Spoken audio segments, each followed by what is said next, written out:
Hello students, मैं doctor Ajay Vishwakarma. आज हम स्टार्ट करते हैं चैप्टर कैश फ्लो स्टेटमेंट। तो सबसे पहले समझते हैं इस चैप्टर के कंटेंट्स को कि हमें कौन कौन से ऐसे कंटेंट्स हैं जिनको लेकर हमें ये चैप्टर पढ़ना है।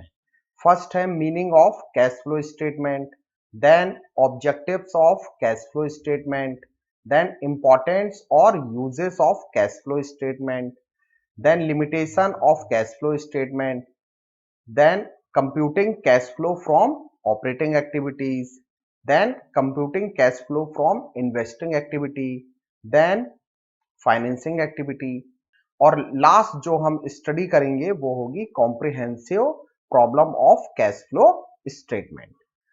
तो सबसे पहले आते हैं meaning of cash flow statement.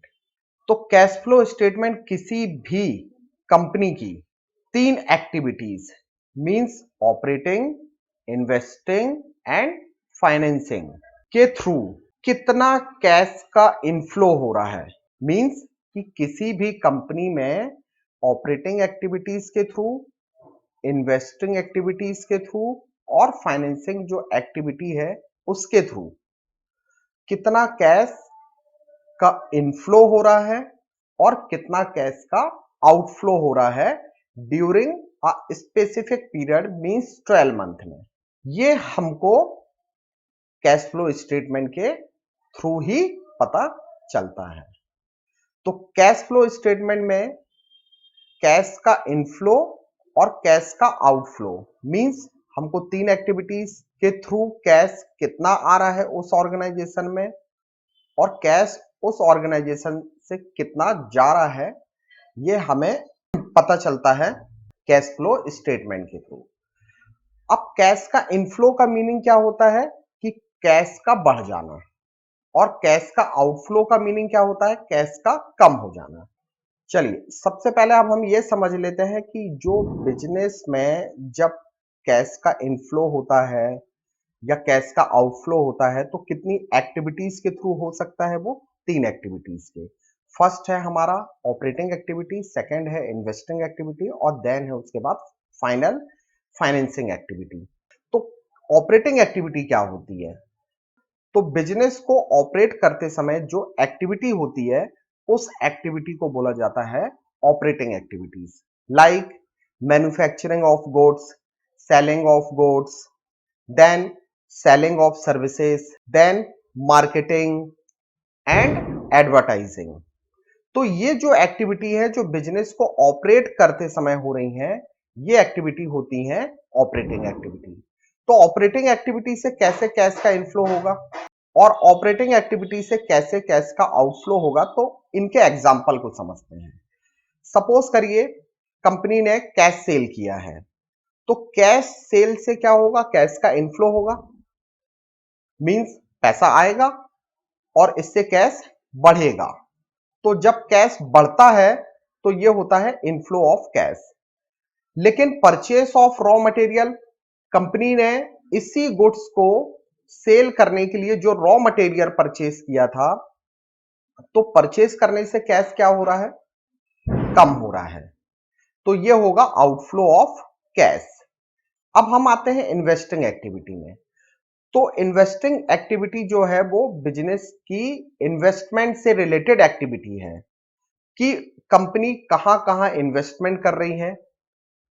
तो इस एक्टिविटी से कैसे कैश का इनफ्लो होता है, मींस कब कब कंपनी के पास कैश आएगा और कब कब कंपनी के पास से कैश जाएगा, मींस आउटफ्लो कब होगा।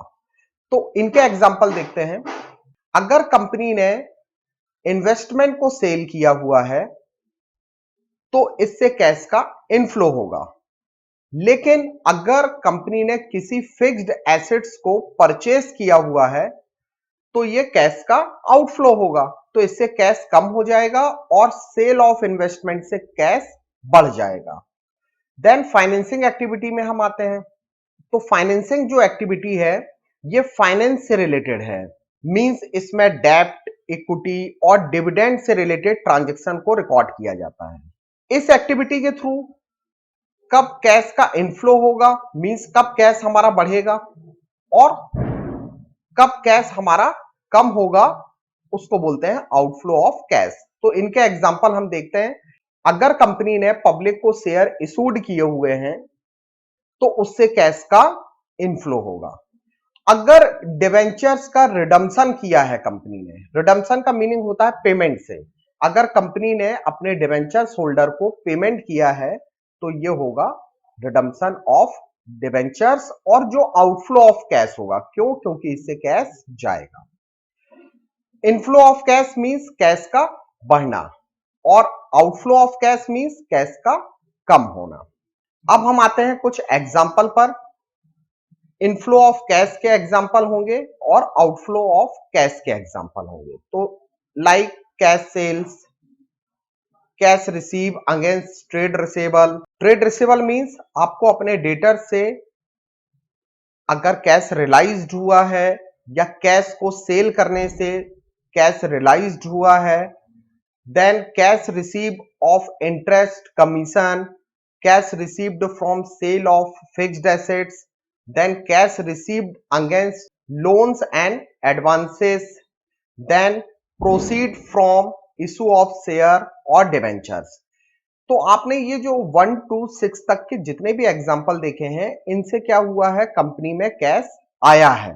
अगर हम गुड्स को सेल करते हैं तो कैश आता है। ट्रेड रिसीवेबल मींस अगर हमको अपने डेटर से अमाउंट मिल रहा है तो कैश आ रहा है।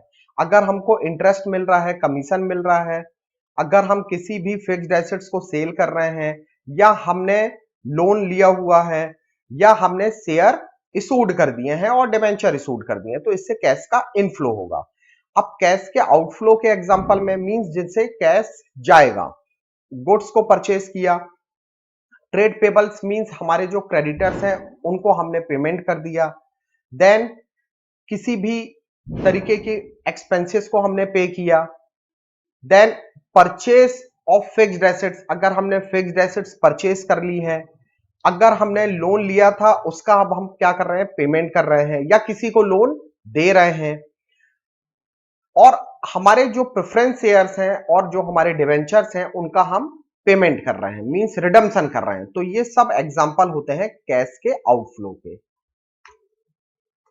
अब कैश और कैश इक्विवेलेंट्स में लिया क्या क्या जाता है, तो सबसे पहले ये समझते हैं कि कैश और कैश के इक्विवेलेंट्स क्या क्या होते हैं। तो अगर हम सिर्फ कैश की बात कर रहे हैं तो कैश में इंक्लूड किए जाते हैं कैश इन हैंड, मींस जो हमारे पास कैश है और जो पैसा हमारा बैंक में जमा है, means cash in hand means जो हमारे पास रखा हुआ है और हमारा पैसा जो बैंक में डिपॉजिट है, ये कैश की डेफिनेशन में आएगा। लेकिन अब कैश के इक्विवेलेंट्स क्या क्या हो सकते हैं, तो इसमें शॉर्ट टर्म और हाईली जो लिक्विड इन्वेस्टमेंट है।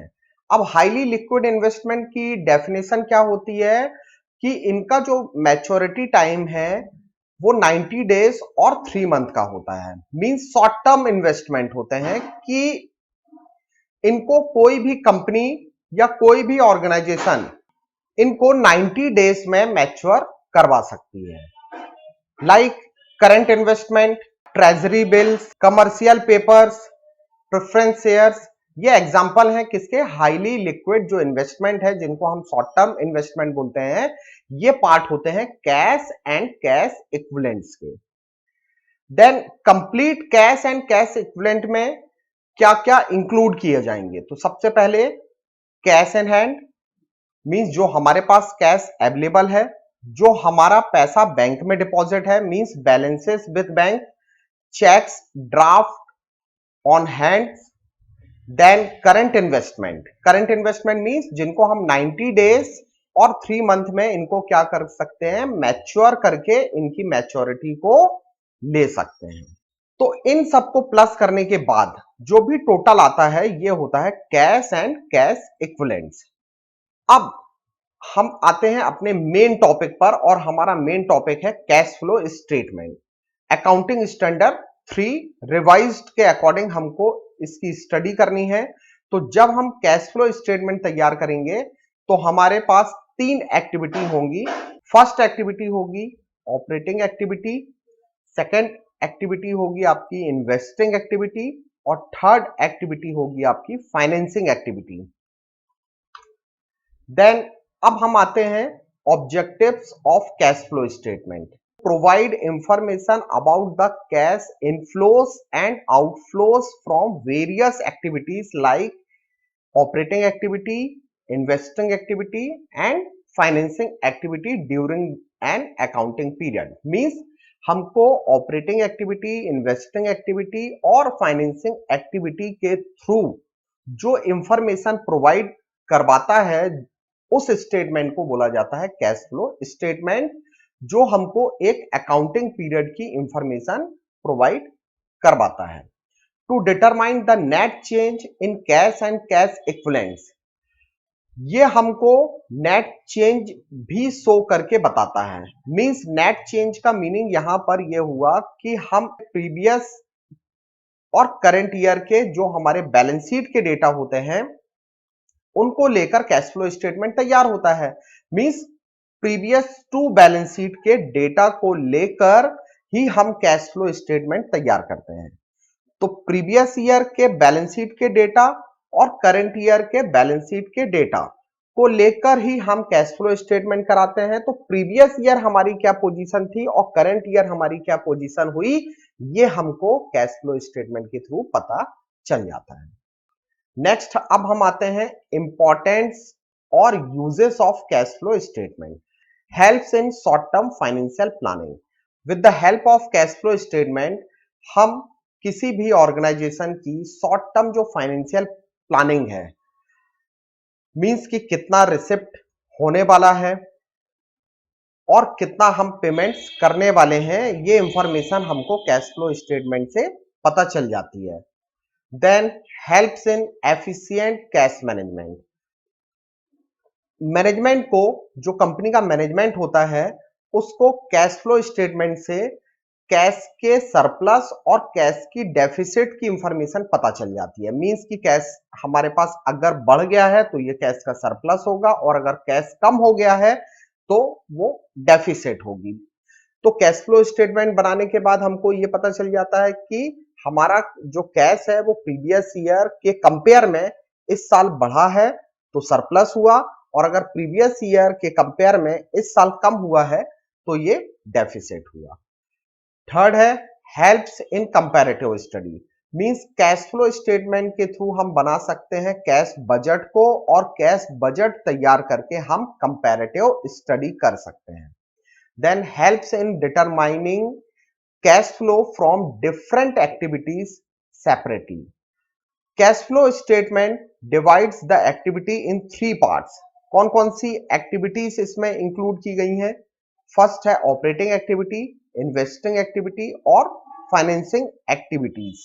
तो 3 एक्टिविटीज के थ्रू हम कैश के डिफरेंट फॉर्म्स को चेक कर सकते हैं। मींस कि ऑपरेटिंग एक्टिविटी से टोटल कैश का कितना इनफ्लो और आउटफ्लो हुआ है, देन इन्वेस्टिंग एक्टिविटी से कितना कैश का इनफ्लो और आउटफ्लो हुआ है, और लास्ट जो हमारी फाइनेंसिंग एक्टिविटी है उससे कैश का कितना इनफ्लो और आउटफ्लो हुआ है, ये हम कैश फ्लो स्टेटमेंट से पर्टिकुलर सेपरेट तरीके से चेक कर सकते हैं। Then helps in assessing liquidated and solvency. Cash flow statement से हम अपनी कंपनी की लिक्विडिटी और सॉल्वेंसी की पोजीशन को चेक कर सकते हैं। Then limitation. फर्स्ट है ignore non cash transaction. Cash flow statement बनाते समय सिर्फ कैश ट्रांजेक्शन को ही लिया जाता है। नॉन कैश जो ट्रांजेक्शन होते हैं, जिनको हम क्रेडिट ट्रांजेक्शन बोलते हैं, उनको नहीं लिया जाता है। ये इसकी एक लिमिटेशन है। Second, ignores the accrual concept. Means cash flow statement बनाते समय सिर्फ कौन से कैश ट्रांजेक्शन लिए जाते हैं जो कैश बेसिस पर होते हैं, और जो एक्रूअल कॉन्सेप्ट मींस जो ड्यू है या एक्रूड है, मींस ऐसे एक्सपेंसेस जो ड्यू है, पे करना है लेकिन अभी तक हमने पे नहीं किए हैं, या ऐसी इनकम जो हमको मिलने वाली है, मींस एक्रूड है लेकिन अभी तक मिली नहीं है, तो ऐसे ट्रांजेक्शन को रिकॉर्ड कैश फ्लो स्टेटमेंट में नहीं किया जाता है। Then historical in nature. Means cash flow statement क्या होता है? प्रीवियस ईयर की बैलेंस शीट और करंट ईयर की बैलेंस शीट को कंपेयर करके कैश फ्लो स्टेटमेंट बनता है। मींस पास्ट ईयर की जो बैलेंस शीट होती है और करंट ईयर की जो बैलेंस शीट है उसको लेकर कैश फ्लो स्टेटमेंट तैयार होता है। इसलिए इसका नेचर क्या होता है? हिस्टोरिकल होता है, not a substitute for an income statement. ये इनकम स्टेटमेंट का सब्स्टिट्यूट नहीं है। रीजन, इनकम स्टेटमेंट बनाते समय आप कैश ट्रांजैक्शन और जो नॉन कैश ट्रांजैक्शन है वो दोनों रिकॉर्ड करते थे, लेकिन कैश फ्लो स्टेटमेंट बनाते समय सिर्फ कैश ट्रांजैक्शन रिकॉर्ड किए जाते हैं। इसलिए कैश फ्लो स्टेटमेंट सब्स्टिट्यूट नहीं है इनकम स्टेटमेंट का, then not suitable for judging liquidity of enterprises. Cash flow statement particular सही पिक्चर जो है लिक्विडिटी की नहीं दिखाता है।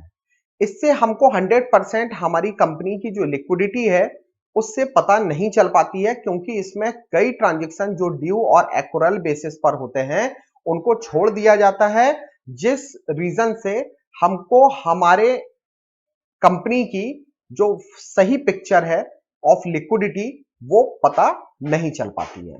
देन आते हैं ऑपरेटिंग एक्टिविटीज। अब ऑपरेटिंग एक्टिविटीज को समझते हैं। फर्स्ट जो नंबर की है एक्टिविटी हमारी वो है ऑपरेटिंग एक्टिविटी। तो operating activities are daily activities. Operating activities क्या है? डेली होने वाली एक्टिविटीज है, like manufacturing of goods, selling of goods and advertising and marketing. तो ये जो वर्क है मैन्युफैक्चरिंग का, सेल्स का, एडवर्टाइजिंग का, मार्केटिंग का, ये सब वर्क होते हैं उस ऑपरेटिंग एक्टिविटीज में जिससे हम कैश को जनरेट करते हैं। इस एक्टिविटी के थ्रू हम बिजनेस के नेट प्रॉफिट और नेट लॉस को फाइंड करते हैं। ऑपरेटिंग एक्टिविटीज मींस बिजनेस को ऑपरेट करते समय होने वाली जो एक्टिविटीज हैं उसको ऑपरेटिंग एक्टिविटीज बोलते हैं, जिसमें हम manufacturing of goods, sales of goods, advertising, marketing activities को इन्वॉल्व करते हैं। अब हमको यह ध्यान रखना है कि बिजनेस में कुछ ऐसे ट्रांजैक्शन होते हैं जो ऑपरेटिंग एक्टिविटी का पार्ट नहीं है, जो ऑपरेटिंग एक्टिविटी का पार्ट नहीं है, लेकिन उनको भी हम नेट प्रॉफिट और नेट लॉस की कैलकुलेशन में या तो इंक्लूड कर लेते हैं या सब्सट्रैक्ट कर देते हैं। For example, profit on sale of fixed assets.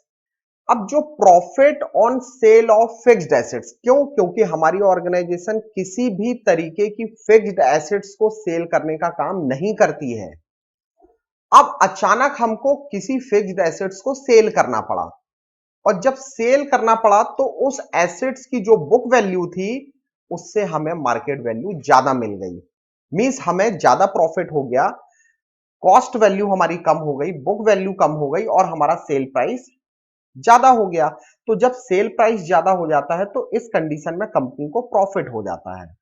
अब ये प्रॉफिट बाय चांस हुआ है, बार बार तो ये फिक्स्ड एसेट सेल नहीं की जाएगी। अब इस प्रॉफिट को हमने statement of profit and loss में ले जाकर नेट प्रॉफिट में प्लस कर दिया होगा, जिससे हमारा नेट प्रॉफिट बढ़ गया होगा।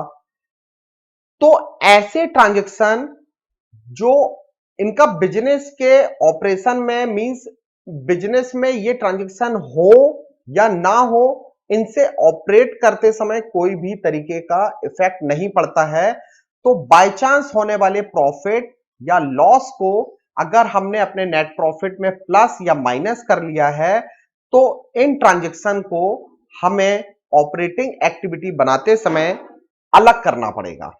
मींस या तो हमें माइनस करना पड़ेगा या हम प्लस कर देंगे।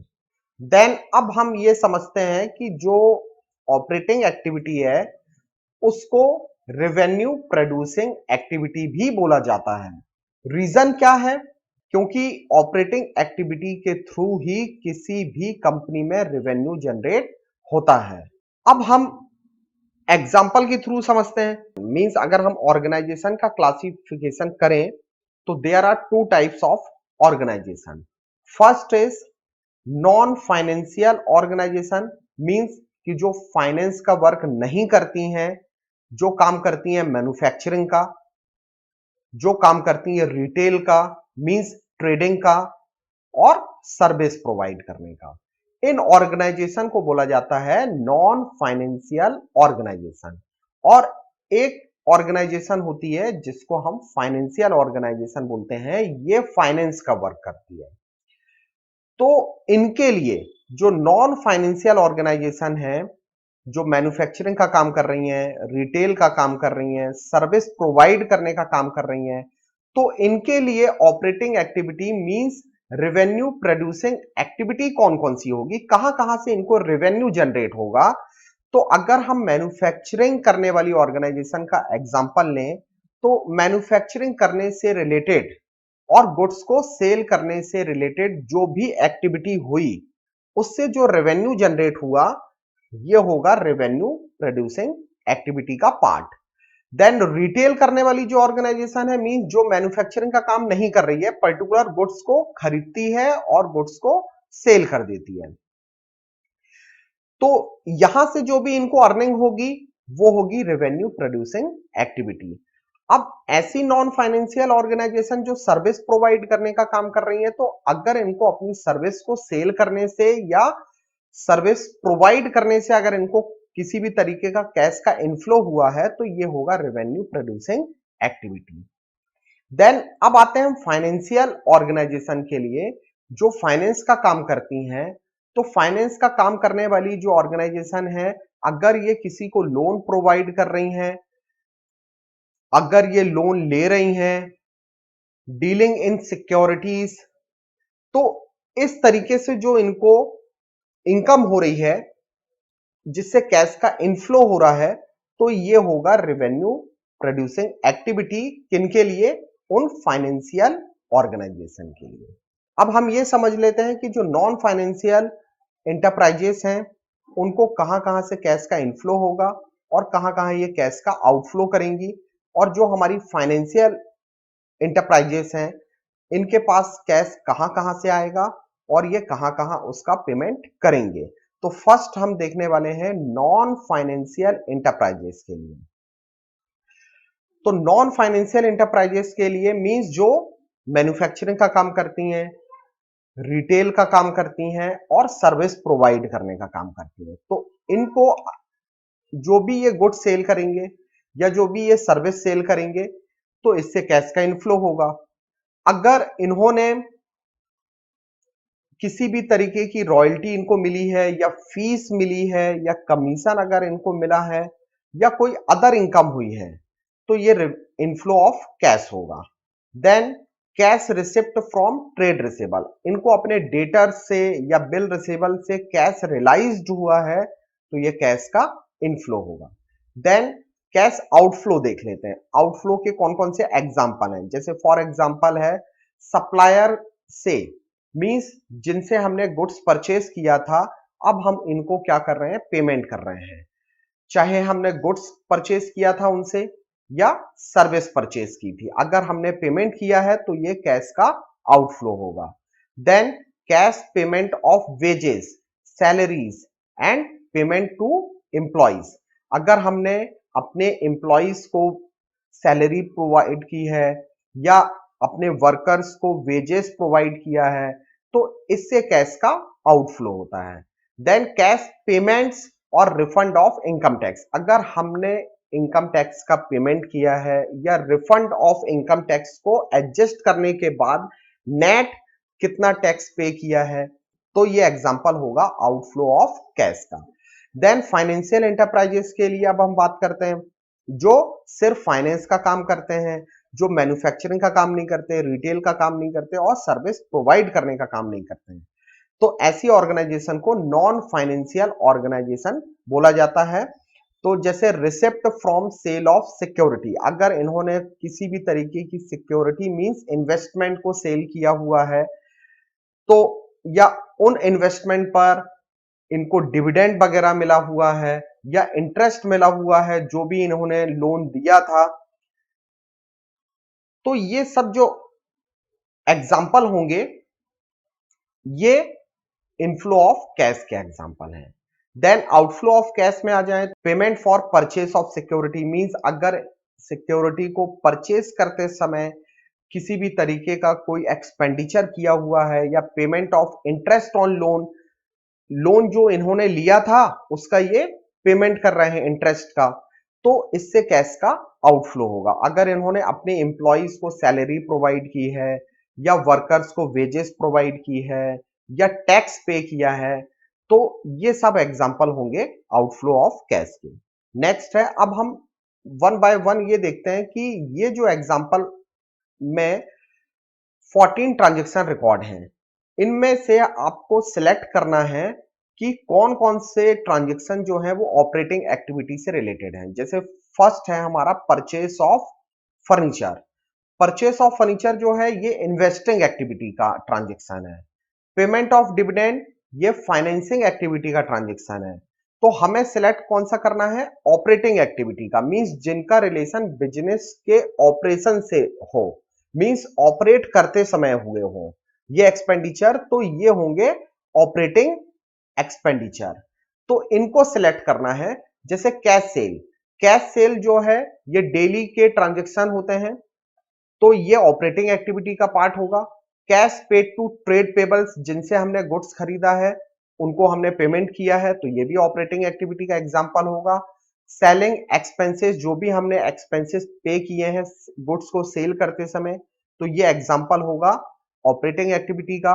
Then income tax paid, commission received और cash received from trade receivable, तो ये सब एग्जांपल हैं आपके ऑपरेटिंग एक्टिविटी के। अब जो रेस्ट बचे, like redemption of preference share, preference share का रिडम्पशन किया है तो ये फाइनेंसिंग एक्टिविटी का ट्रांजैक्शन है। Proceed from issue of share capital, share capital हमने इशूड किए हैं शेयर्स, तो ये भी फाइनेंसिंग एक्टिविटी का ट्रांजैक्शन है। परचेस ऑफ इन्वेस्टमेंट, किसी भी तरीके के इन्वेस्टमेंट को परचेस करना या सेल करना, ये इन्वेस्टिंग एक्टिविटी का पार्ट होता है। Then payment of interest on debentures, हमने इंटरेस्ट ऑन डिवेंचर्स का पेमेंट किया है, तो ये आपका फाइनेंसिंग एक्टिविटी का ट्रांजैक्शन है। Sale of building, sale of building से इन्वेस्टमेंट हुआ, मींस हमारे पास कैश का इनफ्लो हुआ, इसलिए ये इन्वेस्टिंग एक्टिविटी का पार्ट है। चलिए अब हम आते हैं इन्वेस्टिंग एक्टिविटीज में। तो कंपनी के इन्वेस्टमेंट से रिलेटेड एक्टिविटी को ही इन्वेस्टिंग एक्टिविटी बोला जाता है।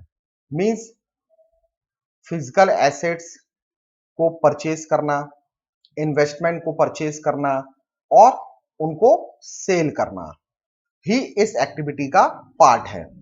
अगर कोई भी कंपनी फिक्स्ड एसेट्स को परचेज कर रही है, इन्वेस्टमेंट पर पैसा इन्वेस्ट कर रही है या उन एसेट्स का कोई पार्ट सेल कर रही है या इन्वेस्टमेंट को सेल कर रही है, तो ये सब ट्रांजैक्शन जो हैं ये इन्वेस्टिंग एक्टिविटी के पार्ट माने जाते हैं। इस एक्टिविटी का जो आंसर है वो अगर नेगेटिव आता है तो उस कंपनी के लिए ये बैड साइन नहीं माना जाएगा, क्योंकि हो सकता है कि कंपनी ने किसी एसेट्स को परचेज करने में या इन्वेस्टमेंट को करने में पैसा का इन्वेस्टमेंट किया हो जिससे कैश का आउटफ्लो हो रहा है, और आउटफ्लो अगर ये नेगेटिव आता है तो इसको बैड कंडीशन कंपनी की नहीं मानी जाती है। अब आते हैं example of cash flow from investing activity, कि कब कंपनी के पास कैश का इनफ्लो हुआ है और कब कंपनी के पास से कैश का आउटफ्लो हुआ है। अगर कंपनी ने किसी भी टेंजिबल एसेट्स को सेल किया है या किसी भी इंटेंजिबल एसेट्स को सेल किया है तो इससे कैश का इनफ्लो होता है। देन अगर कंपनी को डिविडेंड रिसीव हुआ है या इंटरेस्ट रिसीव हुआ है इन्वेस्टमेंट पर, तो ये सब कैश के इनफ्लो होते हैं क्योंकि इनसे कैश आता है। अब आते हैं कि अगर मान लीजिए कंपनी ने किसी टेंजिबल एसेट्स को परचेज किया हुआ है या इंटेंजिबल एसेट्स को परचेज किया हुआ है, तो इससे कैश जाएगा और जब कैश जाएगा तो ये कैश का आउटफ्लो होगा। देन अब हम इस एग्जाम्पल पर आते हैं और इस एग्जाम्पल के थ्रू ये देखते हैं कि कौन कौन से ऐसे ट्रांजेक्शन हैं जो इन्वेस्टिंग एक्टिविटी से रिलेटेड हैं। जैसे फर्स्ट नंबर है डिविडेंड पेड। डिविडेंड पेड किया है कंपनी ने तो ये फाइनेंसिंग एक्टिविटी का ट्रांजेक्शन होगा। लेकिन अगर कंपनी ने सेल किया है इन्वेस्टमेंट का, या डिविडेंड रिसीव किया हुआ है शेयर्स पर, या इंटरेस्ट रिसीव किया हुआ है इन्वेस्टमेंट पर, या गुडविल को परचेज किया हुआ है, या सेल ऑफ सिक्योरिटीज है, या सेल ऑफ बिल्डिंग है, तो ये जो ट्रांजेक्शन है ये इन्वेस्टिंग एक्टिविटी के पार्ट है। और बाकी जो रेस्ट ट्रांजेक्शन दिख रहे हैं ये अलग अलग एक्टिविटी जो हमारी ऑपरेटिंग एक्टिविटी है और जो फाइनेंसिंग एक्टिविटी है उनके ट्रांजेक्शन है। जैसे फर्स्ट इसके बाद हमको दिख रहा है इंटरेस्ट पेड ऑन डिवेंचर्स। ये इंटरेस्ट पेड ऑन डिवेंचर्स जो है ये फाइनेंसिंग एक्टिविटी का ट्रांजेक्शन है। Then cash receive from debtors, ये ऑपरेटिंग एक्टिविटी का ट्रांजेक्शन है। कमीशन पेड ऑपरेटिंग एक्टिविटी का ट्रांजेक्शन है। ऑफिस एक्सपेंसेस ये भी ऑपरेटिंग एक्टिविटी का ट्रांजेक्शन है। इन्वेस्टमेंट इन मार्केटेबल सिक्योरिटी ये एक ऐसा ट्रांजेक्शन है जो थोड़ा सा हमको डाउट क्रिएट करता है, क्योंकि हम देख रहे हैं यहां पर इन्वेस्टमेंट इन मार्केटेबल सिक्योरिटी।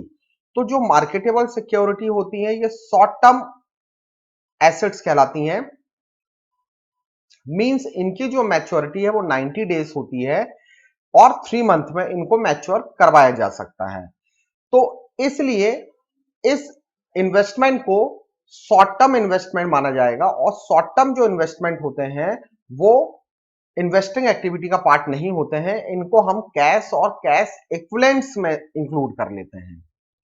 तो ये ध्यान रखना है हमको कि इन्वेस्टमेंट इन मार्केटेबल सिक्योरिटी इसको कैश एंड कैश इक्विवेलेंट में ही लेना है, इन्वेस्टिंग एक्टिविटी का पार्ट नहीं बनाना है। देन हमारी लास्ट एक्टिविटी है फाइनेंसिंग एक्टिविटी। तो फाइनेंसिंग एक्टिविटीज में क्या क्या इंक्लूड किया जाता है, कौन कौन से ट्रांजेक्शन्स को इंक्लूड किया जाता है। सबसे पहला डेप्ट, मींस अगर कंपनी ने लोन लिया हुआ है, चाहे लॉन्ग पीरियड के लिए लिया हो या लॉन्ग टर्म प्रोविजन हो, तो इनको डेप्ट की डेफिनेशन में रखा जाता है। देन इक्विटी, चाहे कंपनी ने शेयर्स को इशूड किया हो, चाहे इक्विटी शेयर इशूड किए हो या प्रेफरेंस शेयर इशूड किए हो, या कंपनी ने डिविडेंड पेड किया हुआ है, तो ये सब जो ट्रांजेक्शन है ये फाइनेंसिंग एक्टिविटीज के ट्रांजेक्शन माने जाते हैं।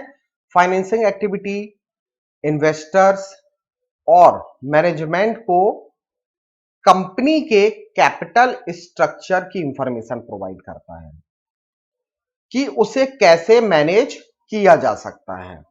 ये पता चलता है हमको फाइनेंसिंग एक्टिविटी के थ्रू। अब इसके एग्जाम्पल कौन कौन से होते हैं, कब कब कैश का इनफ्लो हुआ है, मींस कब कब कैश आया है। अगर कंपनी ने सपोज करो शेयर इशूड किए हैं, चाहे इक्विटी शेयर इशूड करे कंपनी, या प्रेफरेंस शेयर इशूड करे, या डिवेंचर इशूड करे, और बॉन्ड्स इशूड करे, या कंपनी अगर लोन ले रही है, तो इनसे कैश का इनफ्लो होता है और कैश इससे बढ़ जाता है कंपनी के पास। लेकिन अगर कैश गया हुआ है तो ये कैश का आउटफ्लो होता है। जैसे फॉर एग्जांपल कंपनी ने अगर कोई लोन लिया था, या कंपनी ने रिडम्पशन किया है अपने डिवेंचर्स का, या प्रेफरेंस शेयर्स का रिडम्पशन किया हुआ है, या कंपनी ने खुद के शेयर्स को मार्केट से खरीद लिया है, या कंपनी ने पेमेंट्स किया है डिविडेंड का ऑन इक्विटी शेयर्स और प्रेफरेंस शेयर्स, या कंपनी ने इंटरेस्ट पे किया है डिवेंचर्स होल्डर को या लोन का, तो इन सब ट्रांजेक्शन से कैश का आउटफ्लो होता है, जिससे कैश कम हो जाता है। देन अब हम आते हैं एग्जाम्पल पर, जिसमें हमको कुछ ट्रांजेक्शन गिवन है। इन ट्रांजेक्शन के थ्रू आपको ये चेक करना है कि कौन सा ट्रांजेक्शन जो है वो फाइनेंसिंग एक्टिविटी में इंक्लूड किया जाएगा, और बाकी कौन से ऐसे ट्रांजेक्शन हैं जो अदर एक्टिविटी के हैं। तो हम फर्स्ट ट्रांजेक्शन को देखते हैं। परचेज आपने किया है फर्नीचर को, तो ये इन्वेस्टिंग एक्टिविटी का पार्ट होगा। देन सेल किया है इन्वेस्टमेंट को, तो ये भी इन्वेस्टिंग एक्टिविटी का पार्ट होगा। हाँ, डिवेंचर जो इशूड किए हैं कंपनी ने, रिडम्पशन किया है प्रेफरेंस शेयर्स का, proceed from long term borrowing, means की लॉन्ग टर्म बोरिंग ली है कंपनी ने, मींस लोन लिया हुआ है अगर कंपनी ने, या कंपनी ने पेमेंट किया है डिविडेंड का, या इंटरेस्ट पे किया है जो भी कंपनी ने लोन लिया हुआ है उस पर, तो ये ट्रांजेक्शन जो है ये फाइनेंसिंग एक्टिविटी के ट्रांजैक्शन हैं। बाकी जो ट्रांजैक्शन बच रहे हैं जैसे ये purchase of fixed assets, dividend received, ये ट्रांजैक्शन जो है इन्वेस्टिंग एक्टिविटी के पार्ट हैं। Then cash received from debtors, ये ऑपरेटिंग एक्टिविटी का पार्ट है। देन इनकम टैक्स पेड, ये भी ऑपरेटिंग एक्टिविटी से रिलेटेड है। Then purchase of non current investment, किसी भी फिक्स्ड एसेट्स को अगर हम परचेस कर रहे हैं या सेल कर रहे हैं तो ये इन्वेस्टिंग एक्टिविटी का पार्ट होता है। बिजनेस को ऑपरेट करते समय जो एक्सपेंडिचर होते हैं, जो इनकम होती है, वो ऑपरेटिंग एक्टिविटी से रिलेटेड होती हैं। और ऐसे ट्रांजैक्शन जिससे ओनर्स कैपिटल बढ़ती है, इंक्लूडिंग प्रेफरेंस शेयर्स, या ओनर्स की कैपिटल कम हो जाती है, वो सब ट्रांजैक्शन जो होते हैं वो फाइनेंसिंग एक्टिविटी के पार्ट होते हैं। Then preparation of cash flow statement, जैसा कि हमने पहले भी देखा हुआ है कि कैश फ्लो स्टेटमेंट बनाने के लिए 3 एक्टिविटी को इंक्लूड किया जाता है। फर्स्ट एक्टिविटी होती है हमारी ऑपरेटिंग एक्टिविटी, सेकेंड एक्टिविटी होती है इन्वेस्टिंग एक्टिविटी, और थर्ड एक्टिविटी होती है हमारी फाइनेंसिंग एक्टिविटी। जब आप कैश फ्लो स्टेटमेंट बनाएंगे तो अकाउंटिंग स्टैंडर्ड 3 रिवाइज्ड रूल्स को फॉलो करके ही हम कैश फ्लो स्टेटमेंट तैयार करेंगे। क्योंकि इसका जो फॉर्मेट है काफी लॉन्ग है तो केवल हम इसको अभी रीड करते हुए आगे बढ़ जाएंगे। हर पॉइंट्स का डिस्क्रिप्शन और डिटेल्स जो है वो आपको आगे मिलेगा। तो फर्स्ट एक्टिविटी है हमारी cash flow from operating activity. Then इसमें स्टार्टिंग होगा net profit before tax and extraordinary items. अब ये net profit before tax extraordinary item है क्या, तो इसका जो आपको डिटेल है वो आगे मिलेगा। तो स्टार्टिंग आपको यहीं से करनी है, net profit before tax and extraordinary item जो भी होगा वो आपको फर्स्ट कॉलम में लिखना है। इसमें 2 कॉलम आपको तैयार करने हैं। ये आपका पूरा डिटेल का कॉलम हो जाएगा फर्स्ट वाला, और ये फाइनल आपका नेट कॉलम हो जाएगा। अब इस नेट प्रॉफिट में ऐड करने वाले पॉइंट कौन कौन से हैं, जिसने आपके नेट प्रॉफिट को क्या कर दिया है, कम कर दिया है, वो सब पॉइंट क्या हो जाएंगे, ऐड हो जाएंगे। और जिसने आपके नेट प्रॉफिट को इंक्रीज कर दिया है वो सब पॉइंट क्या हो जाएंगे, माइनस हो जाएंगे। जैसे डेप्रिसिएशन एक एक्सपेंसेस है जो कि क्या करता है, आपके नेट प्रॉफिट को कम कर देता है। अब नेट प्रॉफिट को कम करेगा तो इसलिए हम इसको क्या कर रहे हैं, प्लस कर रहे हैं। गुडविल, पेटेंट, ट्रेडमार्क अगर क्या हुआ है, एमोटाइज हुआ है। एमोटाइज जो वर्ड है वो हमेशा इंटेंजिबल एसेट्स के लिए लगाया जाता है, और जो टेंजिबल एसेट्स हैं उनके लिए हमेशा डेप्रिसिएशन वर्ड यूज किया जाता है। अगर कोई भी फिक्स्ड एसेट जिसकी वैल्यू कम हो गई है, तो अगर वो टेंजिबल नेचर की है तो जो रीजन होगा वो डेप्रिसिएशन होगा। और अगर किसी इंटेंजिबल एसेट्स की वैल्यू कम हो गई है तो जो रीजन होगा वो एमोटाइजेशन होगा। तो एमोटाइजेशन को हम रिटर्न ऑफ भी बोलते हैं, आप रिटर्न ऑफ वर्ड भी यूज कर सकते हैं।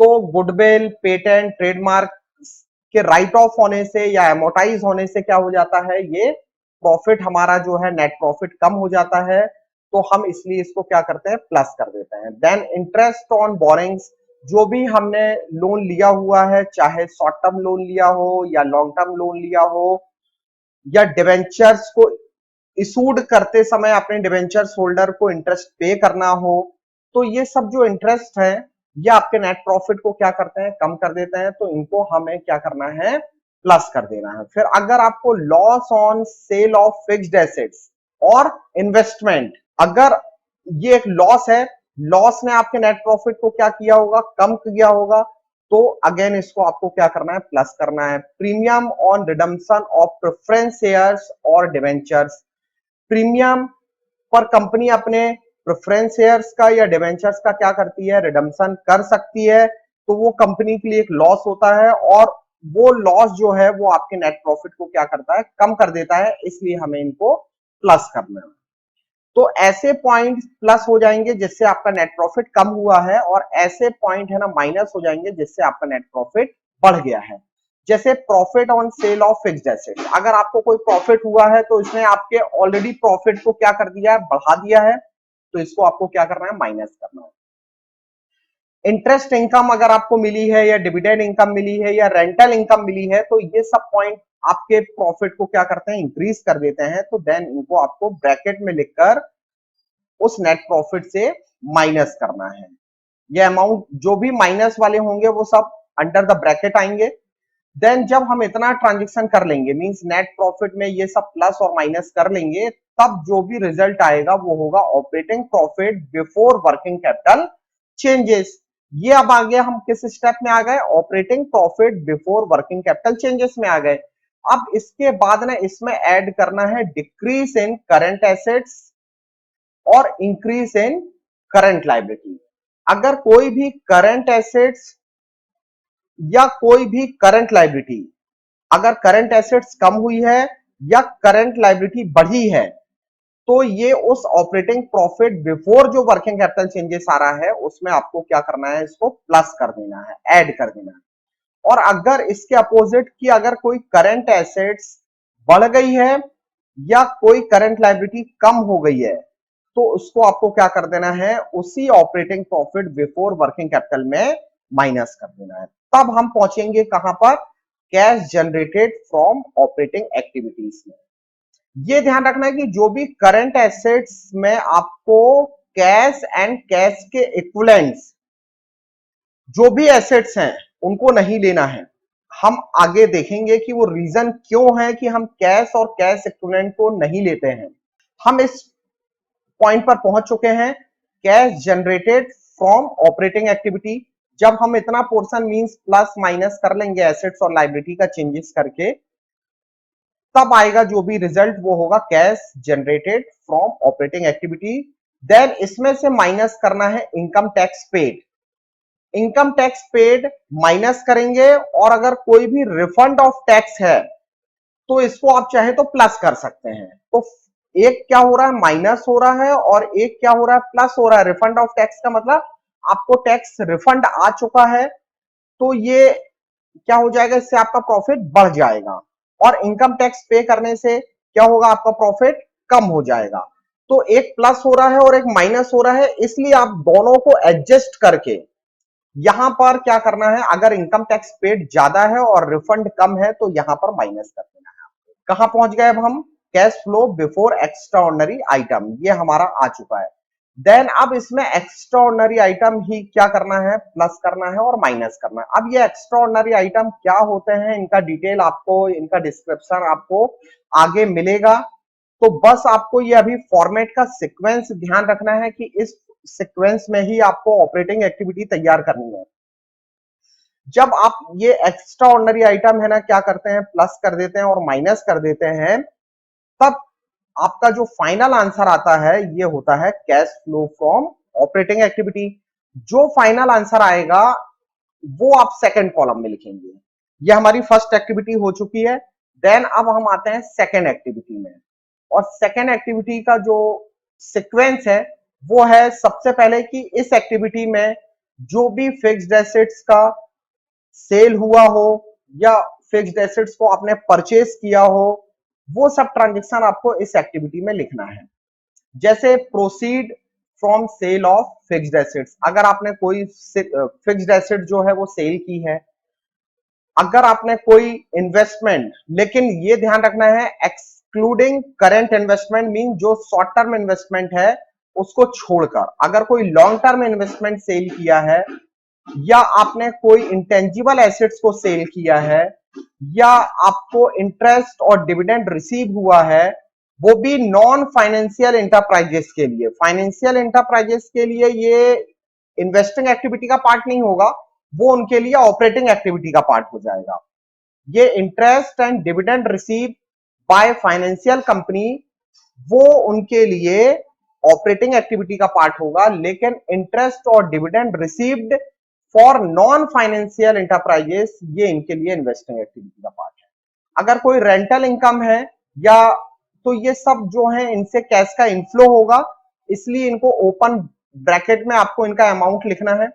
लेकिन अगर आपने कोई फिक्स्ड एसेट्स को परचेस किया है, या किसी लॉन्ग टर्म इन्वेस्टमेंट को परचेस किया है, या इंटेंजिबल एसेट्स को परचेस किया है, तो ये सब क्या होंगे, आपके माइनस हो जाएंगे। क्यों, क्योंकि इनसे कैश का आउटफ्लो होगा। देन इसमें भी अब हमें क्या करना है, एक्स्ट्रा ऑर्डिनरी आइटम प्लस और माइनस कर लेना है। देन अब एक्स्ट्रा ऑर्डिनरी आइटम होते क्या है, इनका डिस्क्रिप्शन हम आगे देखेंगे। तो एक्स्ट्रा ऑर्डिनरी आइटम को प्लस या माइनस कर लेने के बाद, मतलब ऐसे एक्स्ट्रा ऑर्डिनरी आइटम जिन्होंने आपके प्रॉफिट को बढ़ा दिया है तो उनको आप माइनस कर देंगे, ऐसे एक्स्ट्रा ऑर्डिनरी आइटम जिन्होंने आपके प्रॉफिट को कम कर दिया है उनको आप वापस प्लस कर लेंगे। तो ये क्या करना है आपको, प्लस और माइनस करके फाइनल जो भी आएगा वो हो जाएगा इन्वेस्टिंग एक्टिविटी का आंसर। यह हमारा सेकेंड एक्टिविटी का आंसर आ जाएगा। देन अब हम आते हैं थर्ड एक्टिविटी हमारी जो है वो फाइनेंसिंग एक्टिविटी है। फाइनेंसिंग एक्टिविटी का सीक्वेंस क्या है कि जो फाइनेंस से रिलेटेड ट्रांजेक्शन है, चाहे शेयर कैपिटल हमने इशूड किया हो इंक्लूडिंग प्रीमियम, अगर शेयर्स को प्रीमियम पर इशूड किया हुआ है और कंपनी को अगर प्रीमियम मिला हुआ है तो वो प्रीमियम भी उस शेयर्स कैपिटल में क्या हो जाएगा, प्लस हो जाएगा। देन कंपनी ने अगर डिवेंचर इशूड किए हुए हैं या कोई लॉन्ग टर्म लोन लिया हुआ है कंपनी ने, या कोई बैंक ओवरड्राफ्ट जो कि लॉन्ग पीरियड के लिए है, क्रेडिट बेसिस पर लिया हुआ है, तो इनसे सबसे कैश का इनफ्लो होगा। देन अगर कंपनी ने डिवेंचर्स का या प्रेफरेंस शेयर्स का रिडम्पशन किया हुआ है, किसी लोन का रिपेमेंट किया हुआ है जो कि पहले लिया हुआ था, या बैंक ओवरड्राफ्ट का पेमेंट किया हुआ है जो कि लॉन्ग पीरियड है, देन डिविडेंड पेड फाइनल और इंटरिम, चाहे कंपनी ने फाइनल डिविडेंड पे किया हो या प्रोपोज डिविडेंड पे किया हो या इंटरिम डिविडेंड पे किया हो, ये सब डिविडेंड पे करने से कैश का आउटफ्लो होता है, और जब कैश का आउटफ्लो होता है तो इनका अमाउंट आपको अंडर द ब्रैकेट रिकॉर्ड करना है। Then payment of share issued expenses और अंडरराइटर कमीशन, अगर कंपनी ने शेयर को इशूड करते समय कोई पेमेंट किया था या अंडरराइटर्स को कोई कमीशन पे किया हुआ है तो ये फाइनेंसिंग एक्टिविटी में आएगा। देन इसके बाद फिर वही एक्स्ट्राऑर्डिनरी आइटम अगर इस एक्टिविटी से रिलेटेड हैं तो उनको भी आपको क्या कर लेना है, प्लस और माइनस कर लेना है। ऐसे एक्स्ट्राऑर्डिनरी आइटम प्लस हो जाएंगे जिन्होंने आपके प्रॉफिट को कम कर दिया है, और ऐसे एक्स्ट्राऑर्डिनरी आइटम माइनस हो जाएंगे जिन्होंने आपके प्रॉफिट को बढ़ा दिया है। तब आप तीनों एक्टिविटी के आंसर आप आ चुके हैं हमारे।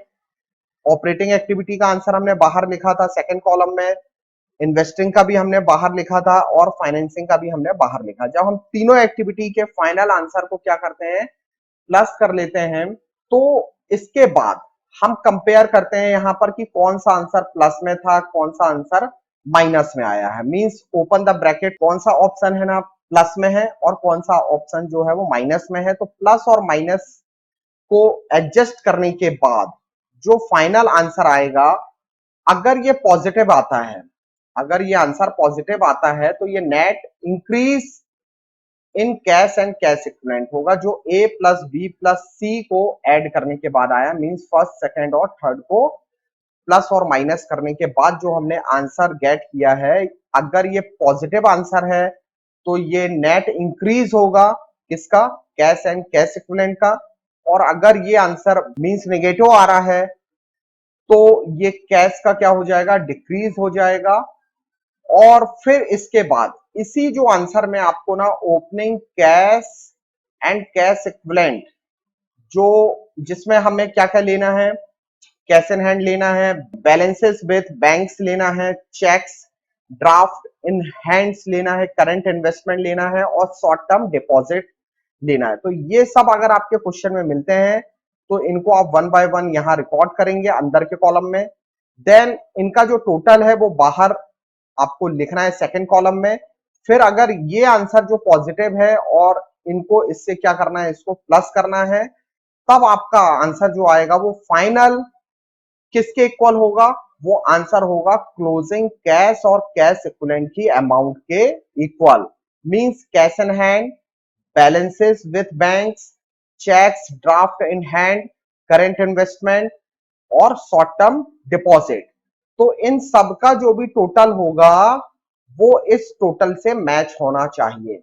अगर ये टोटल मींस क्लोजिंग कैश और कैश इक्विवेलेंट का टोटल क्लोजिंग कैश और कैश इक्विवेलेंट से मैच होता है तो ये जो कैश फ्लो स्टेटमेंट हमने तैयार किया हुआ है ये बिल्कुल सही होगा।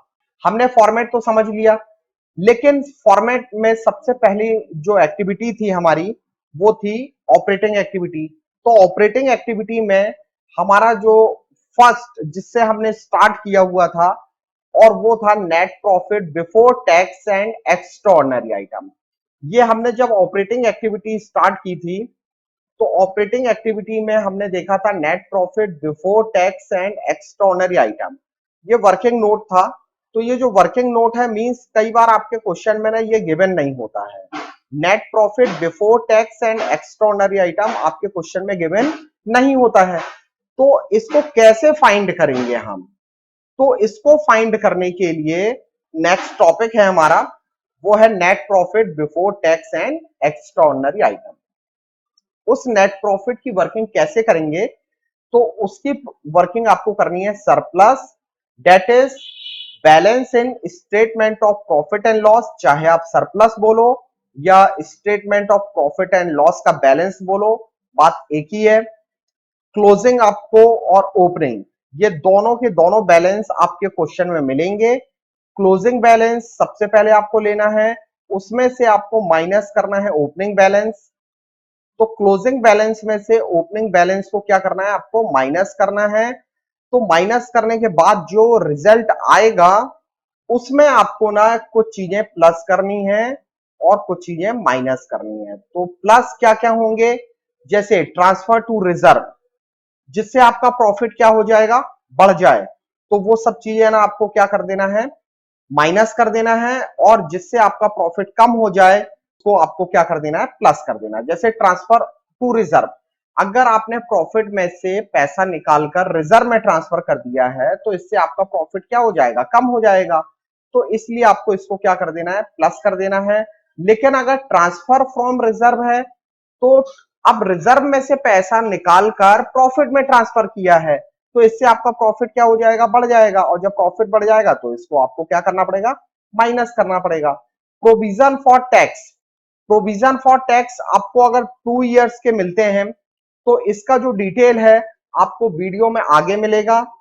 आप बहुत ध्यान से देखेंगे कि प्रोविजन फॉर टैक्स एक बहुत बड़ा सब्जेक्ट है, इसका ट्रीटमेंट है कैश फ्लो स्टेटमेंट में। तो अभी बस आपको यह ध्यान रखना है कि प्रोविजन फॉर टैक्स और प्रपोज डिविडेंड, ये दो एक ऐसे टॉपिक हैं जिनका आपको डिटेल जो है वो वीडियो में आगे मिलेगा। तो आपको क्या करना है? बस इतना ध्यान रखना है कि provision for tax current year का लेना है और प्रपोज डिविडेंड जो है वो प्रीवियस ईयर का लेना है, जिसका पेमेंट ड्यूरिंग द ईयर हुआ हो। अब ये रीजन क्यों है कि इसको करंट ईयर का लेना है, इसको प्रीवियस ईयर का ही लेना है, इसको प्रीवियस ईयर का क्यों नहीं लेना है, इसको करंट ईयर का क्यों नहीं लेना है? तो ये सब जो रीजन है और इनका जो डिस्क्रिप्शन है आपको आगे मिलेगा, तो हम आगे देखेंगे। तो बस अभी आपको इतना याद रखना है कि प्रोविजन फॉर टैक्स जो है वो करंट ईयर का लेना है और प्रपोज डिविडेंड जो है वो प्रीवियस ईयर का लेना है। Interim dividend paid during the year, interim dividend paid अगर ड्यूरिंग द ईयर है, इसने आपके प्रॉफिट को क्या कर दिया होगा? कम कर दिया होगा। तो इसलिए हम इसको क्या कर देंगे? प्लस कर देंगे। Extraordinary item debited to statement of profit and loss, means ऐसे एक्स्ट्राऑर्डिनरी आइटम जिन्होंने आपके प्रॉफिट को कम कर दिया है, मींस जो डेबिट साइड रिकॉर्ड हो चुके हैं statement of profit and loss के, इसका मतलब इन्होंने आपके प्रॉफिट को क्या कर दिया है? कम कर दिया है। उनको आप वापस क्या कर देंगे? ऐड कर देंगे। और ऐसे एक्स्ट्राऑर्डिनरी आइटम जो क्रेडिट हो चुके हैं statement of profit and loss में, जिन्होंने आपके प्रॉफिट को बढ़ा दिया होगा, आप उनको क्या कर दोगे? माइनस कर दोगे। देन अगर आपको कोई टैक्स रिफंड आया है तो टैक्स रिफंड आने से क्या होता है? इससे आपका प्रॉफिट बढ़ जाता है, तो आप इसको क्या करोगे? माइनस कर दोगे। तो ये ध्यान रखना है कि जिससे आपका प्रॉफिट बढ़ गया हो उनको माइनस कर देना, जिससे आपका प्रॉफिट कम हो गया हो उनको प्लस कर देना। अब इन सबको प्लस और माइनस करने के बाद हम जो रिजल्ट पर पहुंचेंगे ये होगा हमारा net profit before tax and extraordinary item. यही ऑपरेटिंग एक्टिविटी की स्टार्टिंग होती है और इसी से हम ऑपरेटिंग एक्टिविटी को स्टार्ट करते हैं। Thank you. अगर आपको वीडियो पसंद आया हो तो लाइक कीजिएगा, चैनल को सब्सक्राइब कीजिएगा। Thank you very much. इस चैप्टर की जो एक्स्ट्रा डिटेल है वो आपको नेक्स्ट वीडियो में मिल जाएगी।